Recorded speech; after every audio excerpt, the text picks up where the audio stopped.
the book, and it ended up being really great. The book has gotten fantastic reviews across the board and was even in Oprah's book club this spring for Mother's Day.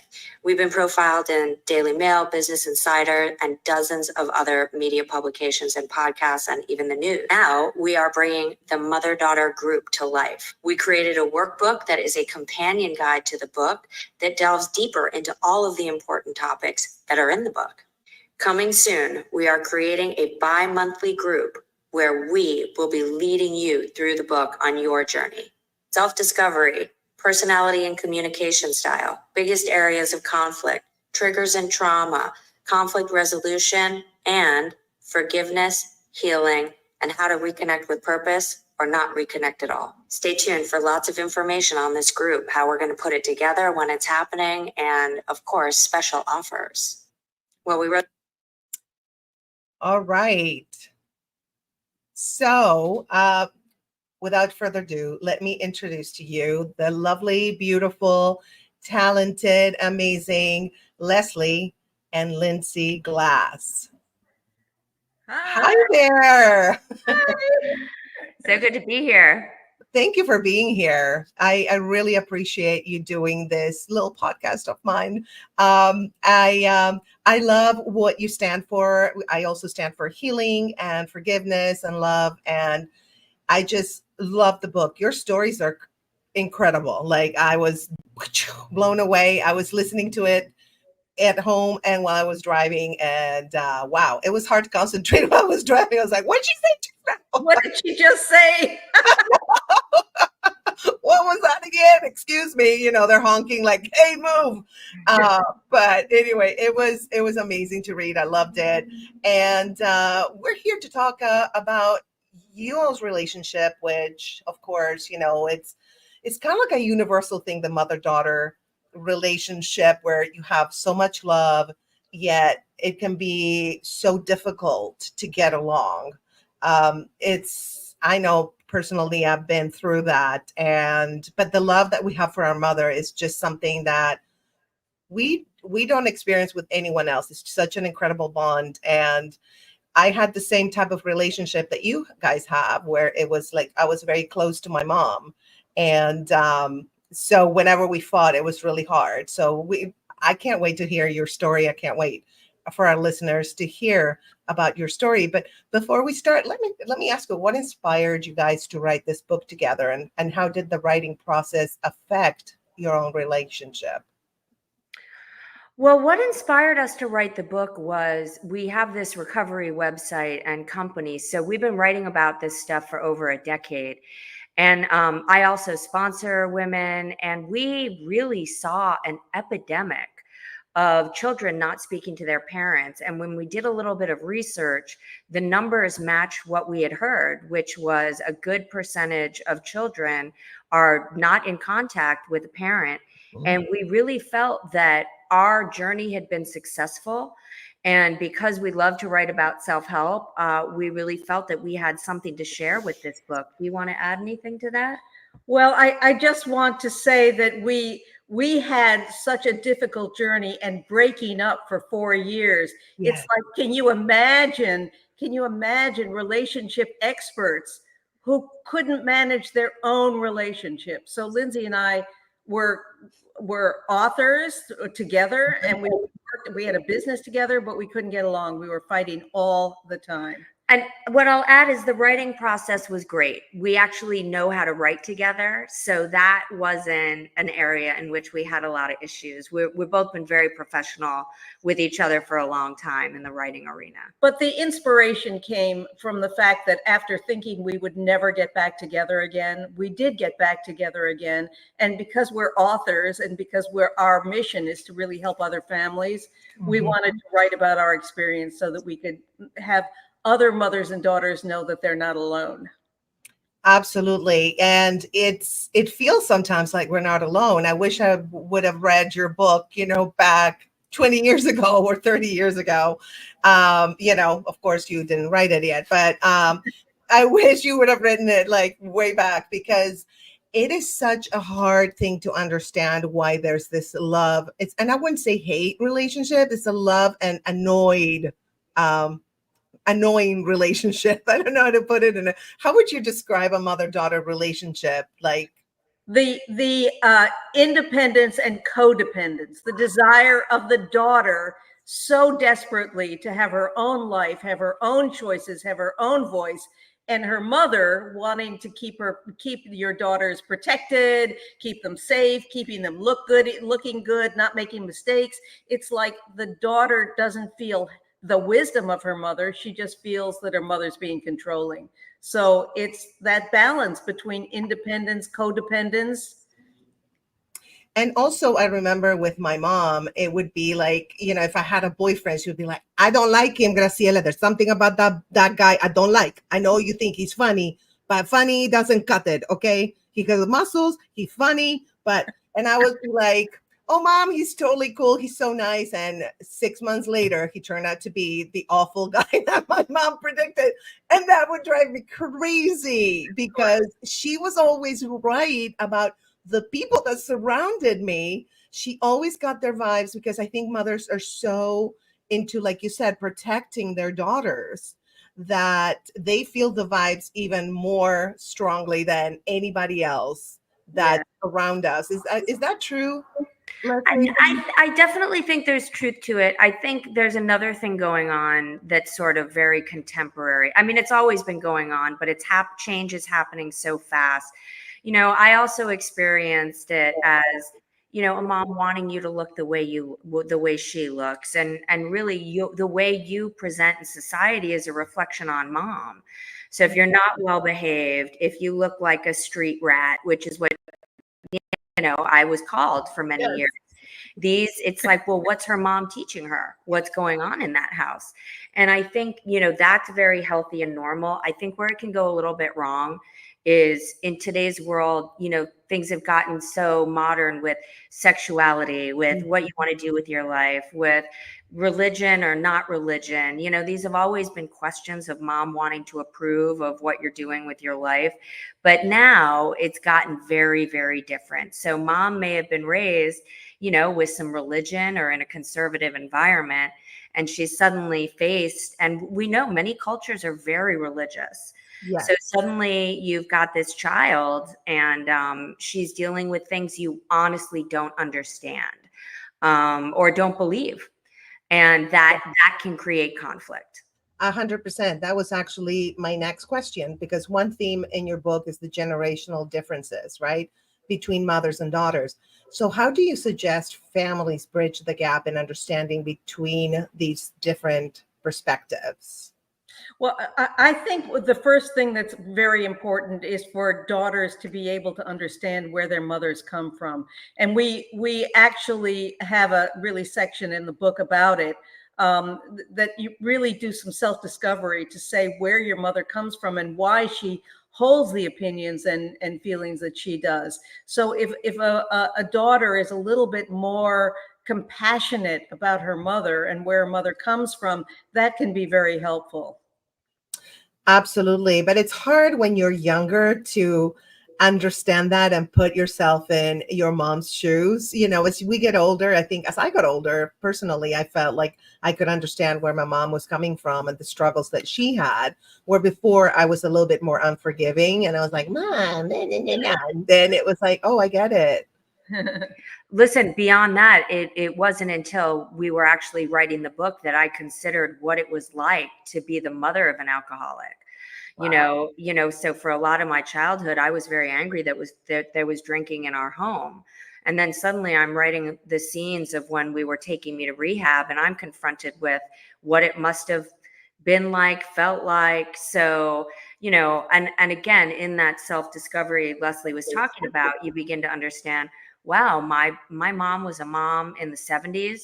They didn't know everything they know now. She didn't have family around. She didn't have supportive people that could help with small children. You begin to put these pieces together and the puzzle makes a lot more sense. Absolutely. In the book, and also when we talked, we were talking about triggers, right? And how we trigger each other, especially the daughter being triggered by the mother, right? So how do you guys deal with those triggers, and how do you help to not trigger each other? Well, I think the first and most important thing is to be able to identify what are your triggers. If Yeah. you have a nagging mom and she's always going to be bringing up the same thing, why aren't you married? Why I don't like that boyfriend? What are you doing dressed like that? You know, all those things. And your mom is going to be nagging about the same things over and over. That is such a trigger. So basically, if you identify your triggers, then you can put up the boundaries if you're the daughter and say, you know, that doesn't feel good to me. Don't bring up those subjects. When we're together, let's not talk about those subjects. Yeah. You know, I think that's absolutely right. But what I'll add to that, because people always say, well, this isn't easy. Yeah. And it's like changing your behavior is the hardest thing in the world. And it takes practice. So, you know, I'm still going to do things that maybe trigger her around money. She's still going to do things that trigger me around food or other things. Yeah. But the difference is we're able to know where each other are coming. She knows I'm anxious about stuff. You know, I know that she wants me to be healthy because I've been unhealthy at times in my life. Yeah. And remember that some of these nags and triggers are actually coming from a helpful place. And the trick really is to practice over and over.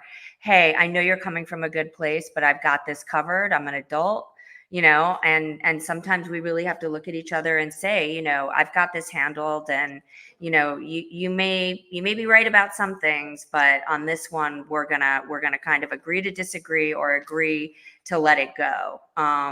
So triggers and boundaries kind of go hand in hand. So one thing is, how hard is it to really hold your tongue? You really see something that She's you're laughing. you see something that you're not liking about your mother or your daughter. What does it mean just not to say anything? Not to say anything. Yes. So you're eating a candy bar, not my business. You know what? I'm here in Florida. It took 3 days for me to go, what is the sighing about? She's sighing. Oh. No, what is it? 2 days, I ignored it. And then today I was like, what's the sign? And you know what? I'm glad we brought this up, because why did I need to open my mouth? She feels like sighing this week. It's none of my business, you know? If she tells me so it's not funny. about me, you know, as long as she's not sighing at me, then sigh away. It's your house. I'm glad you brought up the sighing, Lindsay. I'm really glad you brought that up, because my mother used to sigh, and she would be sighing, and my father used to hum. I mean, can you imagine how annoying? I had one parent who was humming all the time songs from World War I, and my mother was sighing all the time. And my mother started sighing literally when she got cancer. Oh no. So, she was like sighing. Oh. And so when Lindsay said to me, you're sighing, I thought, oh my goodness, am I sounding like her? That's another thing. Like sometimes I even look in the mirror. I'm like, I look like my father. Like we were babies. You put two pictures together, we're like twins. But as time, you know, I had such a good relationship. Well, good and bad in the same, you know how it is. With my mom, such a close relationship. Let's put it that way. That I started looking like her. Yeah. More. And I'm right. What is that? I didn't used to look like this. No, she didn't used to look like this. Same here. And both my parents were really beautiful. So it doesn't matter if I look like my dad or my mom, but I think my mom she was like a model, like beautiful. She used to be like really skinny. Of course, I came out like my dad, athletic, you know, but that's okay. Hey, I cherish my body. It's okay. But my mom was so beautiful. And it's like I'm kind of like getting her beauty. She's not with us anymore, but I'm kind of like, I feel like I'm getting her type of beauty that before I didn't have. And I don't know why that is. It's after she passed away, it started happening more and more. And it's just, we're so close. We even start to look alike. Do you guys feel that way? That's the kind of relationship that mothers and daughters have? Absolutely. Well, her spirit is in you, obviously. It really is. Oh my gosh, yes. The spirit is right there. You, not Yeah, going away. absolutely. Yes, you're gonna make me cry. But yeah, her strength, I feel like after she passed away, and I know this is just my belief, she passed on to me her strength. And also my grandmother on my dad's side, she had green eyes. And after she passed away, I'm not kidding you, that my eyes got greener. What's up with that? And my father had a dream before he passed away, and he told me that he saw his mother's eyes being transferred to me in a dream. And then after my grandmother passed away, I promise you, I'm like, what the hell are these? What's going on? What's happening? Isn't that crazy? Well, I was just so glad, that Lindsey said that about the sign just now, because it's how we talk about each other, about our irritations, that is Yes. really, you can alter your triggers by being able to communicate something that the other person has no idea that she's doing. Absolutely. Oh, that happened with my mom all the time. But she was tough to deal with, because I think I diagnosed her with borderline personality disorder. All my therapists have diagnosed her. So it's very hard for someone like that to, they understand it, but then they go back to their old habits. So, but you guys, you don't have any mental health issues like that, because borderline personality is pretty extreme. And so I feel like maybe that helps you get along a little better than I could have gotten along with my mom. I don't know. What do you feel about? Well, I think you're bringing up something very, very important, and we do talk Yes. about it at the end of the book in terms Yes. of whether or not you can or should reconcile with a mother or daughter. And untreated mental illness is one of the biggest red flags of somebody who might be somebody you either have to have very firm boundaries with or not be in touch with at all. So this is what I would say. And I'm going to speak for myself, I do not speak for her. I have some anxiety, some depression, and for a decade and a half, untreated alcoholism. Yeah. So I think that when those things were untreated, I was unmanageable. In general, I was unmanageable to myself, and I was unmanageable as somebody to have a close relationship with. And I will speak to that by saying that drugs and alcohol do not help anxiety and depression. So you take somebody that's emotionally tippy, we call it emotionally tippy, and you Okay. kind of pour gasoline on it. That's what you're going to have, somebody with emotional problems. But it was very important to me, and I write about it. I think I wrote about it in the book. I can't remember, to know what was wrong with me. And I had doctors diagnose me. Right. And they said, your hardware is fine, your software is a little wonky. And what that means is I have no personality disorder. I don't have bipolar disorder. There's no major functioning wrong with my brain. Yeah. What they talking about, my the soft drive, they're talking about emotional stuff. Yeah. So I have trauma, I have emotional issues, but in therapy, in recovery and treated, I am a happy, healthy person. Yes. So, and I won't speak for anything that my mom deals with, but I would say when she is in her recovery life, she is a happy, healthy person, and we are able to communicate. We're able to say we're sorry. We're able to even have a bad moment and recover and say, hey, that happened because I'm really anxious today. Or, hey, I'm here visiting in Florida. You can't imagine the devastation, the pool cave because of the hurricanes. So, I made an agreement not to bring up my financial anxiety at a time when, her house rebuilt. And that's, wow, I'm so sorry. Wow. passion, looking at it as it's not about me this week. So what would you say? Well, I think you covered that pretty well. And I think, speaking to the fact when you're a mother and you have a teenager or you have a young adult who is unmanageable, angry and fault finding and blaming, you have to protect yourself. You really do, because otherwise you just feel like there's a knife turning in you all the time. And I think that the millions of people who are dealing and coping with someone who has an addiction problem, they're just the emotional issues and problems. You really need to detach yourself and say, it's not about me. It's not my fault that I didn't cause this. Now, I do think that it's very important to know how to support somebody who is in recovery. And I also believe, this is something I also believe, and it's not very, it's not a universal idea, but I do think that parents of teenagers and young children should probably not be drinking every evening after school. I had a martini every day at 5 o'clock as I was preparing dinner. I certainly wouldn't do that now. And when Lindsey went into recovery in her 20s, I stopped drinking. So I haven't had a drink in 15 years. And I really believe that if you want to support someone who is in recovery, you don't use yourself. You don't smoke marijuana. You don't take Xanax. You don't have your drink every day. You don't have martini parties.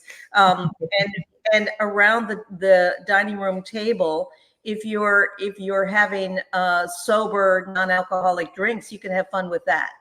Absolutely. But just taking the alcohol off the table means that you can communicate and play games and have interesting conversations, and it's not about the wine. Absolutely. I do want to add that family dysfunction and alcoholism was enough to get us into a state where we weren't going to speak for 4 years. Yeah. So I don't want to minimize, and we talk about it in the book, you don't need to be hitting somebody to be doing damage. Mm-hmm. So we were doing damage to each other just by being in this super confrontational kind of blaming. And we needed to take time almost to get calm.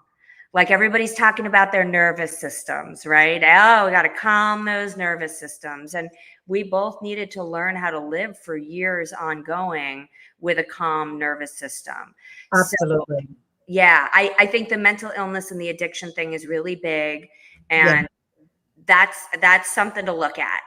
Absolutely. And I chose, in my lifetime, I chose to continue my relationship with my mom because I wasn't even aware that she had a mental illness. I just thought she was nervous and had switched her emotions, like were very fiery. Yeah. But I think now with the knowledge that I have, maybe I could have helped her, could at least get treatment or some kind of help. And I don't feel guilty about it because it is what it is. And I had the knowledge. And so this work that you guys are doing is so important because it can help so many people. And thank you for doing this, this wonderful work. And some of us are here, to promote healing and to help other heals. And you guys are like the perfect example of that. And you were talking about, like listening to each other and kind of, escalating and then de-escalating, right? What are some tips that you have for de-escalation? Do you want to start? I just want to say that for many, many years, I thought I was right. I was always right. And I think so many mothers think they're always right. Yes. And if Lindsey wouldn't fall into my ideas of whatever it was, there would be this clashing and it would be loud and it would be uncomfortable and we would both feel sick. I think that one of the best and perfect things that Lindsey did was she started saying to me, "You may be right." It shut me down. And it validated me in a way that she had never validated me before. She didn't think I was right, but it didn't matter. It's like the possibility is out there in the quantum field that you're right. I'm not saying you're right, but that's brilliant. I love that. That's great. Like, it was so brilliant. And she had a bunch of other things that she would say. Do you want to go on with some of the things that you would I think it's about finding that pause. So you're in, and people tune into your bodies. You feel it. You get hot. You start to feel the fight coming on. advise people to listen to their bodies. And if you suddenly feel sick to your stomach, you're having a reaction. And that is the moment to say, wait, let's back up. Yeah. Because I don't want to say something I don't mean. I don't want to hurt you. And I don't want to get myself into that state. And so as a person in recovery, one of the reasons we did what we did, which was so severe to not speak for 4 years, was I had trouble staying sober. Wow. I don't want to get into a place where I feel like picking up a drink is a good idea. So she knows that now. Lindsey gets that upset. And that's what this is all about, in healing these relationships, not triggering each other, de-escalation, looking at somebody and going, do I really want to upset somebody that's going to have this kind of reaction? So find the pause with whatever words you need. You may be right. Let me think about it. Let's calm down for a few minutes and come back to this. And then the basic message of the book, which is respect and compassion. Like, we're on the same team here. I hate this. I hate my mom. My mom's crazy. Well, she might be, but she's still your mom. And if she's not toxic and harming you, it would be a little bit, preferable to have some respect and understanding. So I totally agree with your perspective 100%. Mothers, it's like irreplaceable. Like you just, that relationship is so special, and it can be codependent if we don't watch ourselves, right? I think it is by nature. I think so. It really is, right? Fight through it a little bit. Yeah, you do. You do. And I think you also have to have this idea that whatever it is that you're going through right now, it will pass if you let it pass. Yes. Yeah. In 2 hours, you may not be, feeling those feelings. Feelings aren't facts, Grace. No, absolutely. And they're emotions, energy and motion. So we have to be careful what energy we put in motion. So the anger energy, not a good one to put in motion, because it's messy. Yes, it is. Absolutely. True. The love energy, good to put in motion. So I think if we come from a place of love and we remember how much we love our moms, then I think it's going to be easier to have that pause. And I think validation is very important, to be able to say, I hear you. I understand what you're saying. I hear you. Let me think about that. But also, as we head into these holidays, validate people. Like, if your mom's cooked all day or gone to a lot of trouble to do something, if the kid has taken off work and that's a stressful thing for them, validate everybody for making those choices. And I'll say one other thing, just because, we are humanitarians. The world's a tough place right now. It really is. And we should be really grateful that we're in this country. I mean, I'm being serious. Like, we have freedoms and safeties that people in other places don't have. So I really think as we head into these holidays, kind of holding on to that gratitude of safety is really important. 100%. I grew up in Argentina in a military dictatorship. Ooh, sometimes. So yeah, I completely agree with you. We are, even though it feels like we're losing some freedoms and a lot of people are complaining, just look at the other side and how grateful we have to be that we have so many freedoms. And that's the reason I moved here. Even though democracy was in place when I moved to the US, I just felt like Argentina, I couldn't trust it anymore, after what I've been through. I mean, if you Google Argentina military dictatorship in the 70s, wow. Yeah. So I grew up with it. It's like, that's all I knew. And I didn't even know what democracy was. I had no idea. Never experienced it until later. And then when I moved here. So yes, very grateful. And you bring up the holidays, which is something that we all deal with, going to visit our families during the holidays. And how do you guys deal with that, with, the holidays? And what advice would you give others to, how to deal with the holidays when people trigger you, on where everybody is annoying you, when you just want to get the heck out of there? Well, I'll start with this. Look at it as an opportunity. Okay.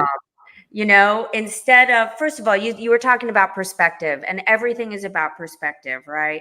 So if it's sort of, instead of, oh my God, this is going to be awful, I can't believe we have to go there all day, kind of going into it and looking like, well, this is actually an opportunity for me to be of service to the family. Yeah. And here's how I can do. I'm a big believer in bribes.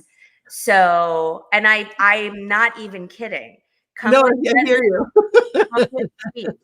Come with things that are going to set the right tone, and really consider, like, does this have to be said? Does this have to be said right now? Does it have to be said by me? Yeah. So my message for the holidays is, every single time you want to open your mouth, consider, do I need to say on my side of the street? So I'm all about restraint, restraint of pen and tongue, impulse control, Yes. being a person in recovery. So that's the angle I'm coming from, which is set yourself up for success. Yes. And also, in the self-care field, if you're a sober person and you are feeling uncomfortable at dinner, you can leave. You can call another sober person. You Right. can pick up somebody safe in the family and whisper, this is too much for me, I need to go home. Mhm. So as much as we want to respect our families, we also want to respect ourselves Yes. and keep our recoveries safe, keep our mental health safe. And no, Mom, you're picking on me. If you keep that up, I'm going to have to go home and you're not going to get your presents. Is that what you want? What would you add? Well, as a mom who spent many, many years cooking, hoping, wishing that everybody would just be nice. Just all you want is your family to be nice and to enjoy, the effort that you put into it. I think it's very important for moms, and they know that their kids are going to fight, and they may not even want to be there or with you or with your spouse or whatever. That it's important to lower your expectations. So, and know that if you're the mom and you're putting on this party for everybody, to lower your expectations and saying, I'm putting on this effort because I like to do it. It's for me. And if everybody else doesn't enjoy it, then, it's not my fault, but, to lower your expectations so that you aren't disappointed. Because I think very often families are expecting the joy, and they're getting discord and dysfunction. So I think lowering your expectations and also thinking of it as an opportunity for self-growth and self-development. So for me, putting on the party because I like to put on the party. I like the decorations. I like the food. And I'm hoping that now that they're all adults, they're going to love it. But if they don't love it, I loved it. Yes, exactly. Exactly. I love that. So you guys, in your book, there's also the topic of like the roles of mothers and daughters, right? So what societal expectations do you think are most harmful, and how can we challenge them? Woo! You could leave that to the end. Just kidding. So No, I have one more question. People are like tuning in, by the way, you guys, they're staying in. They're like, they're staying put. They love you. So, well, great. We love them. Here's what I'll speak. I'm going to speak as the daughter who is divorced and didn't have kids. Okay. So what I experienced, growing up was a lot of, be as good as your mom. A lot of my life was tough because there were expectations on me to follow in my mom's footsteps in every way. And my mom happens to be good at a lot of different things. So that was really hard. So I do think, when things were fraught about the way I looked or what I wanted to do, it was because, I was supposed to be this mini me and I wasn't in every way. So I do think society looks at the mom and expects the daughter to kind of follow in those footsteps. And I would say as an adult, it's been interesting to kind of not do the conventional thing and now feel like society's catching up with me, because now a lot of people aren't doing the conventional thing. And people can see some benefits to it. Not that we don't need to have children and populate the earth, But it isn't the only way for a woman to live. Her purpose is not just to have children and Yeah. get married. So, you know, personally, I don't care. So, but my mom never picked on me about it. She didn't Nice. care. Nice. Yeah. And so I think that was a big one. You know, I think she wanted me to live up to my potential. So that's been the stressor. But getting married and having kids, she couldn't care a lick. I love that. I had a similar experience with my mom too. She actually, because I think I grew up in a military dictatorship, she always said, you know, you have to be an independent woman. Don't ever depend on a man. And you have to be your own woman. And she definitely encouraged me to pursue college and to have a career and to do things. And that is so important because I feel like that was my purpose in life. I'm not meant to be with someone and have kids and not even be in a relationship at this point because relationships have always been trouble for me. And so I'm like, you know, I'm so glad that she instilled that value in me because it's almost like it's giving me permission to do what I do and not feel guilty because society is like, you got to get married and have kids and all these expectations that we have as a woman and to be really to serve the man because that's what we're expected to do. Right. And so I think she instilled and you, Leslie, instilled in Lindsey to not serve a man, but serve herself. Right. Well, yes, and I think what we need to do for our daughters and what we're really talking about here is you look at this other person as another person. She's on her own path. Yeah. You may love her path, you may not love her path, but you must love her. Yes. I love her. I may not love the way she's dressing. I may not love, certain things about it, but honestly, you're absolutely right, Lindsey. I didn't care whether you got married or you didn't get married, That's or awesome. you Yeah. had a corporate job or you didn't have a corporate job. Well, you wanted me to get married the first time, but when that didn't work out well, you let that go. I just wanted to get rid of you. I didn't want to be responsible for you. You were grown up. I thought it was time. Okay. She pushed the first one, I but did. she That's never funny. brought it up again, I ever. love it. Getting married doesn't solve your problems. It doesn't. No, at all. Actually creates more problems, to be honest. Your problem. Don't you know? Don't you know? I do. I know. I think what we can do, what the best thing that we can do, all we really want as both mothers and daughters is to love and be loved. Yes. And you have that on the front of your show. It's all about love. It's all about loving. And that's, and you don't have to have the perfect daughter to love her. Not at all. You don't have to have somebody who's a doctor or who's got 3 children or whatever, which is, I don't need that. I just want to be able to have fun together. And I what's interesting is that Lindsey has led me on her path as well. So we wrote a book together. We're now certified professional coaches. Nice. So if you want us to take you through our book, we can do that. Totally. Is there just so I can put it up as a banner? You I know you have a website. Reachoutrecovery.com. I did put it on my notes. Let me find it. Did I? Oh, did I? I think I accidentally deleted it. Ay. Okay, so there's the book. So what is it again? It's reachoutrecovery.com. And from there, you can sign up for our newsletter, or you can follow Reach Out Recovery on Facebook and Instagram. And we will be perfect. We will be starting to post about it. So yes, what's next for us is we have several self-help books and programs around them. We've got a teen mental health program. We have curriculums, and we have created this academy so that we can now teach all of this stuff.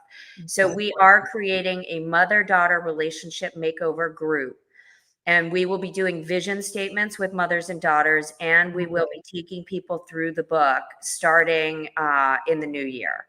Beautiful. And so people can contact you through this website, correct? Yeah. And what we've realized with the book, and this was not our brilliant idea.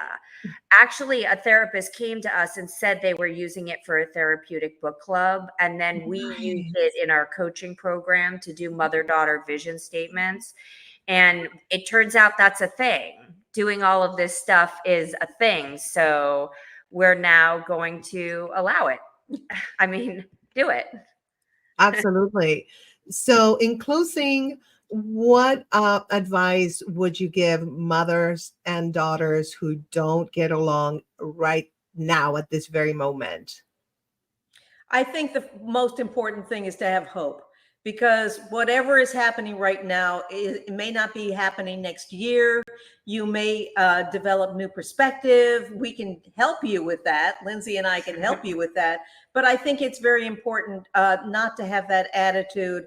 I'm done with you. I hate you. Right. I mean, Lindsey and I both said we're done with each other. We've been there and we've done that. Right. And there are circumstances in which that's really important. In order to save yourself, you need to back away. But I think that having hope about reconciling and finding that place of peace and serenity is possible. What would you say, Lindsey? Yeah, I would just say, lean towards the light, lean towards the love, lean towards the compassion. I always speak to the daughters and say, think about what your mom went through. Think about the fact that a lot of this is probably coming from her being worried about you. Yeah.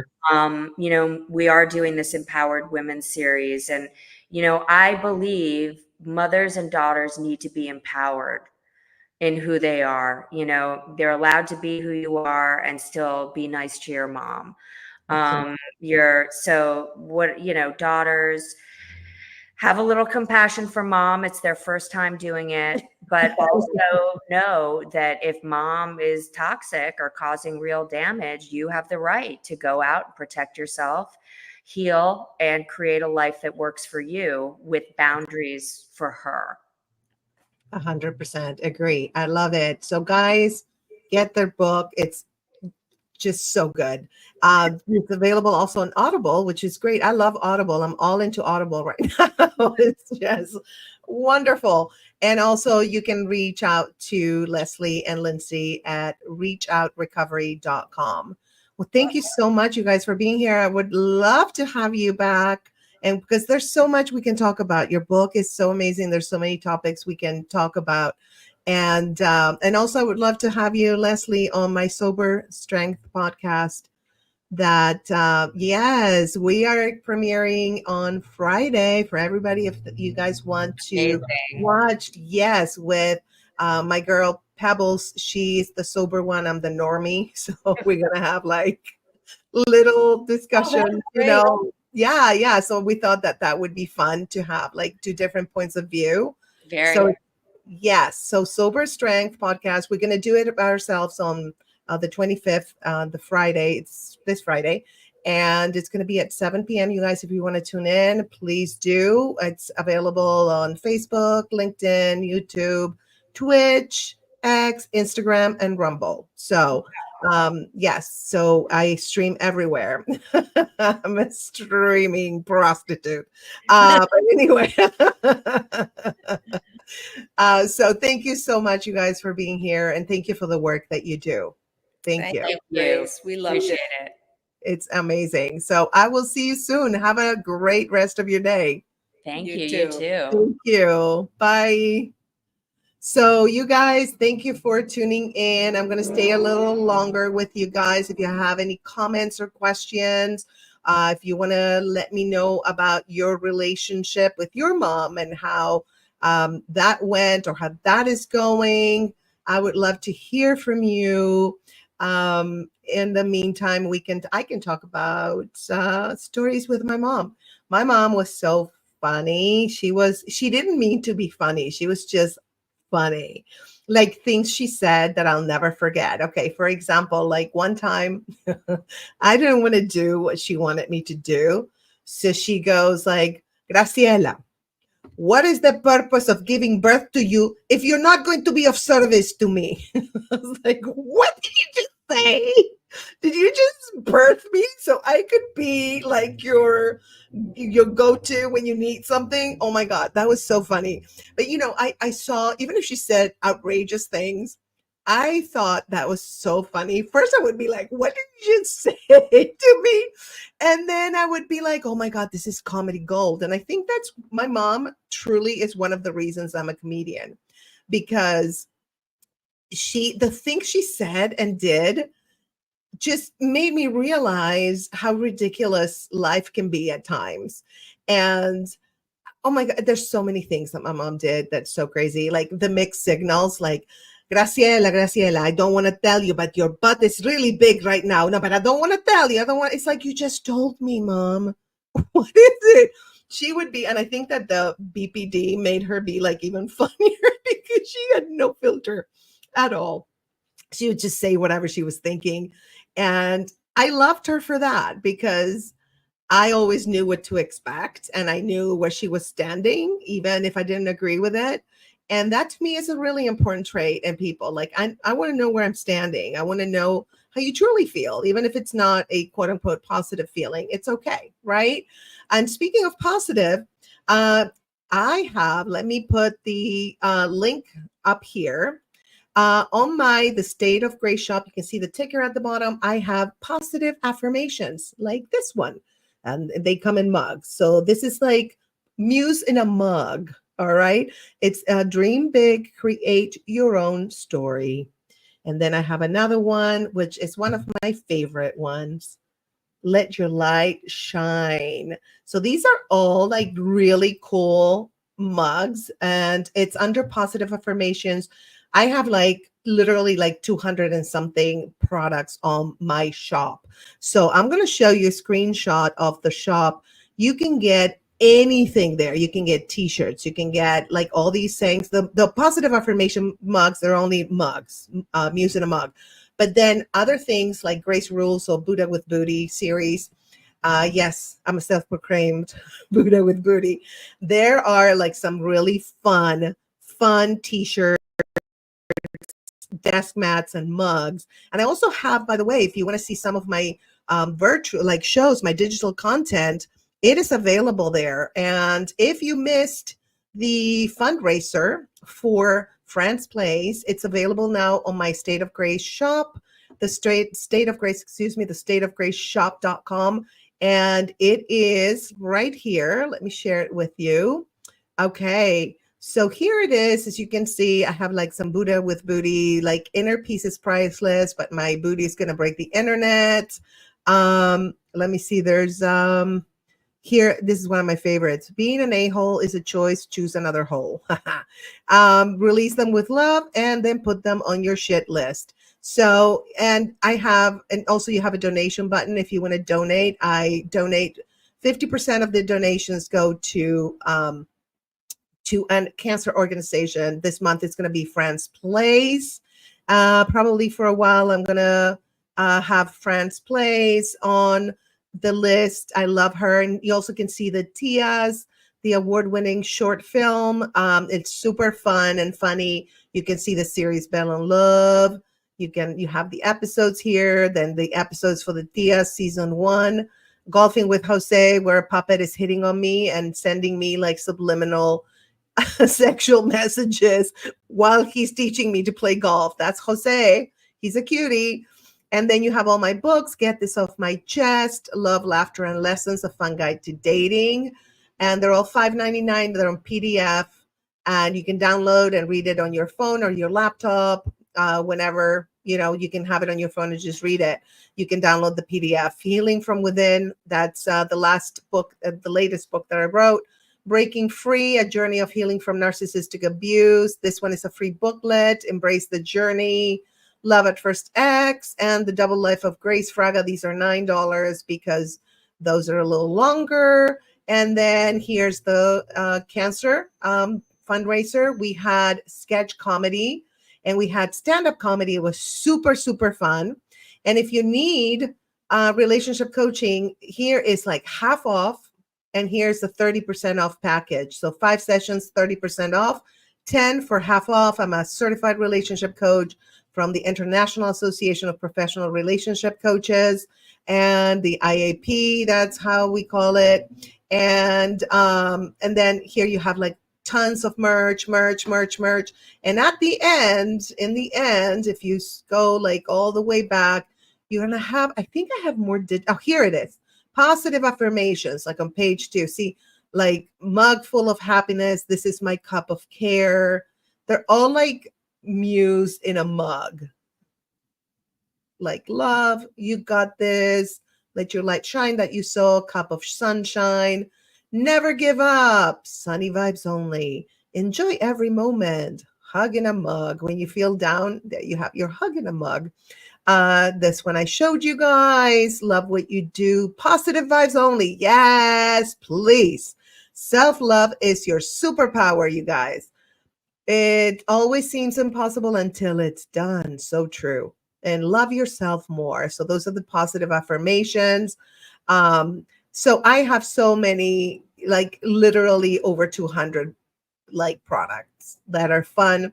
And it's mostly mugs, t-shirts, and desk mats, and then the digital content and the book. So it's the stateofgraceshop.com, and you can get, that. I'm going to actually show you some little informative videos about the books. Let me show you the one that let me show you the one that I just wrote, one of the latest ones, and it's about dating, and it's very appropriate for this podcast. Dating is like trying to find a needle in a haystack, except the haystack is full of frogs and weird DMs. But who says you can't have fun while you're searching for that needle or prince? Say goodbye to dating disasters and hello to love that lights up your world. In Love, Laughter, and Lessons, a fun guide to dating, I spill all the secrets to navigating the dating scene with grace, humor, and just the right amount of sass. Whether you're swiping left or making eye contact across the room, I'll show you how to attract love like a magnet. It's time to stop waiting for love and start living it. Get your copy of Love, Laughter, and Lessons, a fun guide to dating today, and let the magic begin. Yes, so I did that little video, informative video, so you know what the book is about, right? So yeah, that one is available for $5.99 on PDF, super easy. And the reason I do PDF, it's because it's cheaper for me to produce it than if I have to like produce a book. So that as a book, it would probably be like $15 because producing the books, like physical copies and the shipping and everything, you're going to pay 15 to 20. But for $5.99, you can read the whole thing. It's an easy, fun read. There's some stories of mine. There's also some, mostly like dating apps and what a nightmare they can be. And sometimes they can be good. I mean, it all depends, right? And then I also have, we also actually talk a lot about narcissistic abuse on this podcast. I have a whole series. If you want to go back to the playlist of Relationship Coaching Live, you'll find a lot on narcissistic abuse, which I'm a victim of. And I have a lot of knowledge about it. Also, as a relationship coach, I deal with that with clients. So here, let me give you a little bit of an informative video about the narcissistic abuse and how to break free from it. Are you ready to unlock your body's incredible power to heal itself? Discover the transformative journey in healing from within. In this powerful guide, I share my... Wait, that was the wrong one. Sorry, I clicked the wrong one, you guys. What's happening? Okay, I know it's here. Oh my God, I can't find it. Oh, here it is. Okay, I put it up on top. Duh. Okay, here it is. Have you ever felt like you've lost yourself, like someone else's manipulative grip was holding you back from being the strong, beautiful soul you truly are? I take you on a journey, my journey, through the darkness of narcissistic abuse to the light of freedom and self-love. Through personal stories, hard-won lessons, and powerful strategies, I'll show you how to break free from toxic patterns and reclaim your power. You are worthy of joy. You are worthy of love. And my friend, You are worthy of the life you've always dreamed of. Let me help you get there. It's time to heal, to thrive, and to live life on your terms. This isn't just a book, it's your guide to a brighter, more powerful you. Grab your copy of Healing from Narcissism today and let the transformation begin. Okay, that was the right one on narcissistic abuse. And also, another book I wrote is called Healing from Within. And I tell the story of course, when I went through my cancer journey, I did the standard of care, like I just did chemo, radiation, surgery. I did not try to heal myself only. Now, I did, of course, practice certain healing, you can say techniques or things that made me feel like, yes, I'm walking towards my healing, right? And definitely standard of care. I'm telling you, if you have something like cancer, do not, go drink soursop tea and expect it to go away. You need to listen to your doctors. And of course, you can always choose not to get treatment, but, just know the consequences of both getting and not getting the treatment. But after that, there's always the fear of reoccurrence, right? And so every time I have something, like I feel something, I'm like, I go to my oncologist or my GP. And so I learned a couple of things that I healed myself from. And there's MRI proof, like MRI and other studies that it's before and after I practice my self-healing. So here's the book. Again, it's only $5.99. Get it at the State of Grace shop. And it's really interesting if you want to just do a little bit of a deep dive into healing from within. Are you ready to unlock your body's incredible power to heal itself? Discover the transformative journey in Healing from Within. In this powerful guide, I share my personal healing stories and the science behind the mind-body connection. With simple techniques like focusing on emotions, Healing from Within will guide you to tap into your own healing potential. This is your time to transform inside and out. Whether you're healing physically, emotionally, or mentally, Healing from Within will give you the tools you need to sustain a healing practice and embrace your journey. Healing from Within, available now at www.thestateofgraceshop.com. Visit www.thestateofgraceshop and start your healing journey today. Yes. So if you want to, like I said, do a little bit of a deep dive into that, feel free to get it from thestateofgraceshop.com. Okay. And before I go, I want to, let me see the outro video. I think I already showed you. So I actually will start a top 10 with Grace. Yes. And I'm going to show you the little intro so you get excited about it. And let me check on my calendar when is the premiere of that. I think it's November. I have an old school calendar. Yes, I do. November 22nd at 11 a.m. Okay. And my guest who's going to do the top 10 with me is Kathy McCauley, who I know you fell in love with her when she did the top 10 on Brain Babes. And I was with her by myself because Crystal had issues with her, technical issues. So anyway, I will show you the intro because I'm excited. I did the intro and it's going to be so fun. So check it out.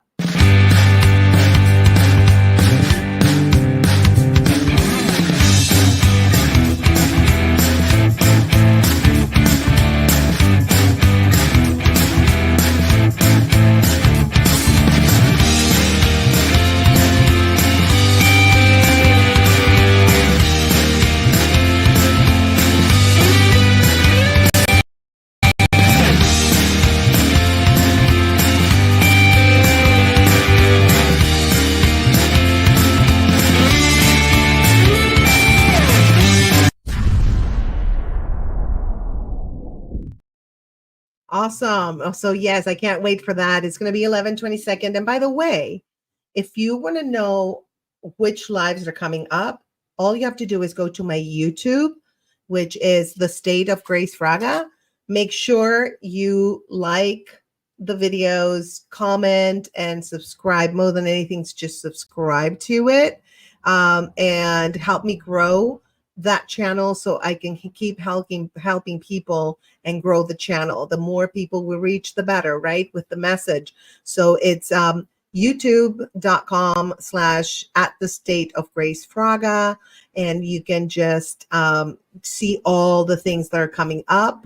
And this coming Friday, like I was telling Leslie and Lindsey, we have Sober Strength. And it's going to be a lot of fun to see, like, between a sober and a normie, like the discussions that they have, right? I'm the normie, and my friend Pebbles is the sober one. So anyway, thank you guys for tuning in. I love you so much, and I appreciate your love and support. And I will see you. Hopefully, you'll tune in this Friday on Sober Strength at 7 p.m. Pacific time, 10 p.m. Eastern time. Mwah. Have an amazing rest of your day and enjoy.